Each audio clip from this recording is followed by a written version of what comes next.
आज का जो टॉपिक है हमारा वो है प्लैंक्स क्वांटम थ्योरी। देखिए, प्लैंक्स क्वांटम थ्योरी से पहले इलेक्ट्रोमैग्नेटिक वेव थ्योरी आई थी, जो क्या कहती थी कि किसी भी सोर्स से अगर कोई लाइट इमिट होगी तो वो इमिट होगी इन द फॉर्म ऑफ वेव। लेकिन जो ये तीन फिनोमिना हैं, black body radiations, photo electric effect और लाइन स्पेक्ट्रम, इनको एक्सप्लेन नहीं किया जा सकता जब हम ये मान के चलें कि जो रेडिएशंस हैं उनके पास कैसा करैक्टर है, वेव करैक्टर। तो ये फिनोमेना एक्सप्लेन कैसे होंगे यदि हम ये मान के चलें कि जो मेरे इलेक्ट्रोमैग्नेटिक रेडिएशंस हैं उनके पास कौन सा करैक्टर है, पार्टिकल करैक्टर। ठीक है, तो इस पार्टिकल करैक्टर को एक्सप्लेन करने के लिए एक थ्योरी आई जिसे क्या नाम दिया गया, प्लैंक्स क्वांटम थ्योरी। चलिए प्लैंक्स क्वांटम थ्योरी के बारे में पढ़ते हैं। ये क्या कहती है, इसके क्या पॉइंट हैं। ये कहते हैं कि किसी भी सोर्स से अगर एनर्जी निकलेगी वो निकलेगी इन the form of small packets, in the form of small packets. ठीक है, इट इज़ नॉट कॉन्टिन्यूअस। अगर कॉन्टिन्यूअस होगी तो लाइट जो आपका सब्सटेंस है जिसको आप हीट कर रहे हो, जो इमिट कर रहा है, उसके कलर में कोई भी चेंज नहीं आएगा। लेकिन हमने ब्लैक बॉडी रेडिएशन में क्या किया था कि यदि आप आयरन को हीट करोगे तो वो अलग अलग तरह की लाइट इमिट करता है, red light, yellow light, violet light. ठीक है, तो इस फिनोमिना को एक्सप्लेन नहीं कर सकते हम वेव करैक्टर से। तो इन द फॉर्म ऑफ कैसे निकलेंगी आपकी energy, in the form of small packets. इनको क्या नाम दिया गया, क्वांटम, क्वांटम या क्वांटा। ठीक है, यदि हम सनलाइट की बात करें तो इसके जो पार्टिकल्स हैं जो सन इमिट करता है इन the form of small packets, इनको एक स्पेशल नाम दिया गया और वो क्या नाम था आपका, फोटॉन्स। ओके, तो फर्स्ट पॉइंट ये है कि किसी भी सोर्स से अगर कोई एनर्जी निकले तो किस फॉर्म में निकलेगी, स्मॉल पैकेट्स की फॉर्म में। ठीक है, उन पैकेट्स को क्या नाम दिया गया, क्वांटम। ओके, तो फर्स्ट पॉइंट है द एनर्जी इमिटेड और absorbed by any source is in the form of small packets. याद रखना आपने, these are known as quanta या क्वांटम।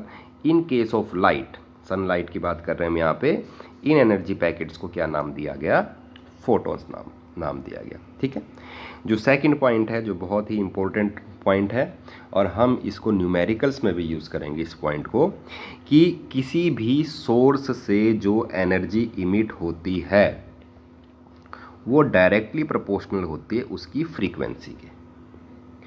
फ्रीक्वेंसी का मतलब ये है कि वो जो आपका सोर्स है जिससे लाइट इमिट हो रही है, पर सेकंड कितने फोटॉन्स इमिट हो रहे हैं। ठीक है, मान लो यहाँ पर मैंने दो सोर्स दिखा रखे हैं, इसको ए कहूँ और इसको क्या कहूँ अगर मैं बी कहूँ, तो आप ये देखिए कि इसमें ए सोर्स में से एक सेकंड में कितने फोटॉन्स निकल रहे हैं, 1 2 3 4 5 6 फोटॉन। और बी में कितने फोटॉन्स निकल रहे हैं, 1 2 3 4। तो इसका मतलब ए में पर सेकंड में ज़्यादा फोटॉन्स निकल रहे हैं, तो ज़्यादा फोटॉन्स निकल रहे हैं तो मैं ये कहूँगा इसकी फ्रीक्वेंसी भी कैसी होगी, ज़्यादा होगी। सीधी सी बात है, इसमें ज़्यादा एनर्जी निकलेगी ए में, क्योंकि इसमें फोटॉन्स ज़्यादा निकल रहे हैं। ठीक है, तो E it is directly proportional to nu. Nu क्या आपकी फ्रीक्वेंसी है, इसको हटाओ प्रोपोर्शनल को तो एक कांस्टेंट लग जाता, आप सबको पता है, वो कांस्टेंट होगा हमारा एच, न्यू। एच है आपका प्लैंक्स कांस्टेंट, क्या आपका प्लैंक्स कांस्टेंट। ठीक है, इसका बहुत यूज़ होगा प्लैंक्स कांस्टेंट का। ठीक है, कई न्यूमेरिकल्स हैं उसमें हम प्लैंक्स कांस्टेंट का यूज़ करते हैं और इसकी वैल्यू क्या होगी, वो होगी आपकी 6.626 इंटू 10⁻⁻34 जूल सेकेंड। ये बात आपने याद रखनी। Also from the characteristics of wave, जो हमने पहले टॉपिक किया था, हमें ये बात पता है न्यू इजिकल टू किसके होता है, सी अपॉन लैम्डा। सी क्या है आपकी वेलोसिटी ऑफ लाइट और लैम्डा क्या आपका वेवलेंथ। ठीक है, तो अगर मैं nu equal to C by lambda, ये ऊपर वाली इक्वेशन में पुट करूँ जिसको मैं एक नाम दे रहा हूँ, तो यहाँ से ई किसके बराबर आ जाएगा, E equal to H into C upon lambda. इसका यूज़ करेंगे हम न्यूमेरिकल्स में, जब हम न्यूमेरिकल करेंगे। ठीक है, चलिए एक न्यूमेरिकल कर ही लेते हैं। चलिए पहले इसको पूरा कर लेते हैं। तो 2 पॉइंट हो गए आपके। ठीक है, तीसरा पॉइंट है वो क्या कहता है कि द टोटल एनर्जी इमिटेड और absorbed bye a body is multiple of quanta. देखिए जैसे ये आपका कोई सोर्स है, ठीक है, इसमें से क्या निकले, एनर्जी के पैकेट्स, जिसे हमने क्या नाम दिया, क्वांटा। ठीक है, एक क्वांटा की एनर्जी है मान लो एच न्यू, एच आपका प्लैंक्स कांस्टेंट है और न्यू क्या आपकी फ्रीक्वेंसी। ठीक है, तो देखिए यहाँ पर कितने क्वांटाज निकले हैं, 1 2 3 4 5, 5 क्वांटाज निकले हैं। तो इस सोर्स से कितनी एनर्जी इमिट हुई, क्या करना पड़ेगा मुझे, एक क्वांटा की एनर्जी को कितने से मल्टीप्लाई करना पड़ेगा, 5 से। तो टोटल एनर्जी जो निकलेगी किसी सोर्स से वो मल्टीपल होगी, किसके मल्टीपल होगी, एक क्वांटा की एनर्जी के मल्टीपल होगी। ठीक है, तो हम इसको लिख सकते हैं E equal to N H, ये एन है आपका, एन एच न्यू। एन क्या है आपका, टोटल नंबर ऑफ क्वांटाज जो निकले हैं, और एच न्यू क्या है आपका, एक क्वांटा की एनर्जी है। ठीक है, तो ये है आपकी प्लैंक्स क्वांटम थ्योरी। तो आप चलिए एक छोटा सा न्यूमेरिकल कर लेते हैं। ठीक है, जैसे कि मुझे पहले तो आप देखो फॉर्मूला यहाँ पर कौन सा लगेगा, एक ही फॉर्मूला है इसमें, या तो E equal to H nu, ठीक है, E equal to H nu, ठीक है, या फिर E equal to N H nu, और एक हमने फॉर्मूला और करा था E equal to H into C upon lambda. ये 3 फॉर्मूले आपने याद रखने हैं।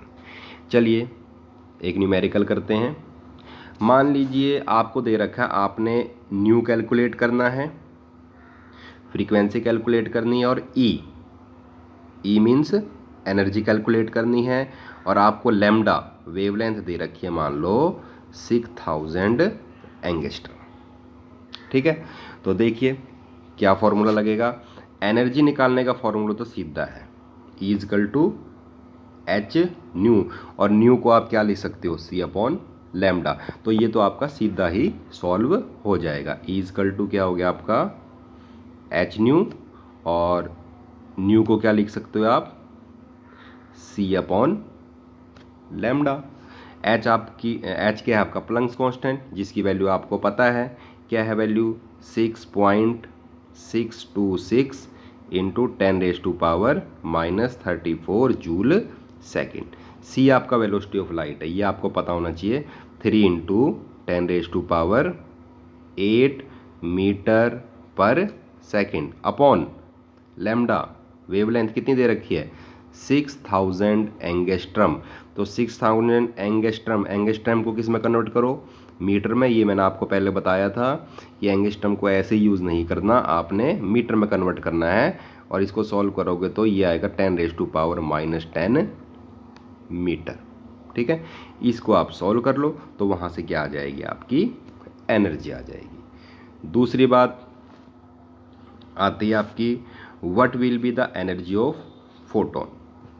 ठीक है, एनर्जी ऑफ फोटोन तो हमने निकाल ली, अब निकालनी है आपने फ्रीक्वेंसी, फ्रीक्वेंसी। तो फ्रीक्वेंसी का फार्मूला देखिए, फ्रीक्वेंसी का क्या फार्मूला है, nu equal to C upon lambda, ये है फ्रीक्वेंसी का फॉर्मूला।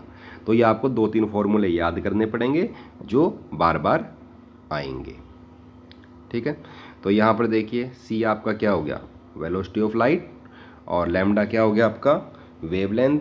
आपको सी की वैल्यू दे रखी है, आपको लैम्डा की वैल्यू दे रखी है, तो आप इसको सॉल्व करो, इसको सॉल्व करोगे तो आपका न्यूमेरिकल हो जाएगा। ठीक है, आप एनर्जी को सीधा भी निकाल सकते हो यहाँ से, सीधा कैसे, देखो E equal to H nu है, आपको हमने एनर्जी का ये फॉर्मूला लगाया ना यहाँ पे, तो आप इसको सीधा भी निकाल सकते थे, पहले फ्रीक्वेंसी निकाल लेते, यहाँ से जो वैल्यू आ जाती है उसको पुट कर देते आप E equal to H nu में। इस तरह से आप इन न्यूमेरिकल्स को कर सकते हो, ठीक है।